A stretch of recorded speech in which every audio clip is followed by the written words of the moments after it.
Ayan na po.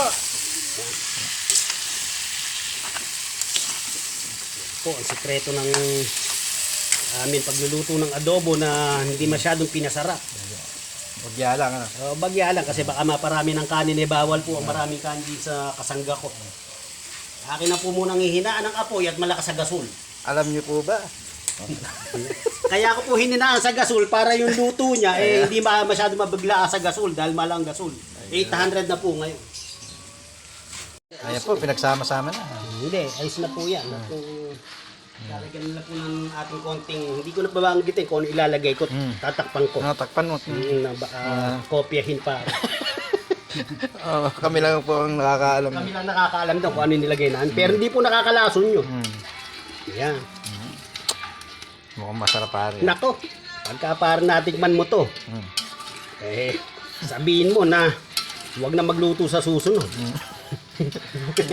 At ito po ang tawag po rito, adobong manok na with sweet potato alacham. Yung alacham. Alacham. Yun na po yun.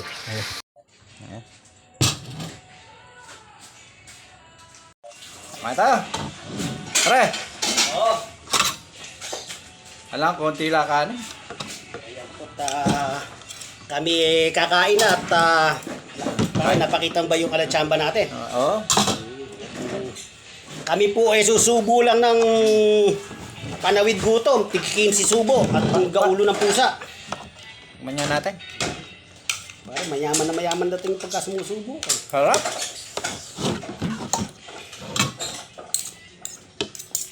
Lang. Hindi, kaanghang ba? Pare, ang pampaang alam kung anong sikreto niyan. Yan ang nakapagpapatanggal ng kolesterol sa katawan ng isang tao. Ayo. Yun ang sikreto ng sili. Yung sili, alam ko kung ano sikreto, no? Matigas pa tayo palong. Hindi pare, may paalong bang matigas. Sasabungan eh.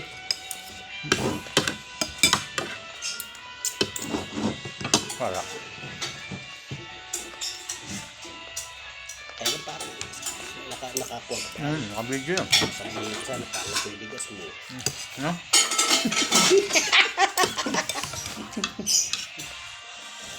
Kaya malambot oh. Yes, yan.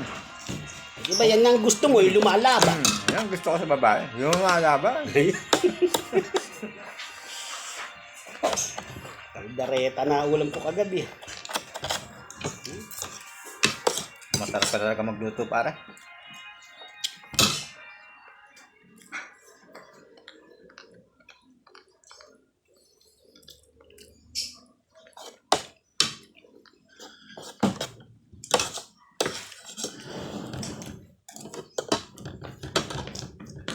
Na mag-asawa na, no?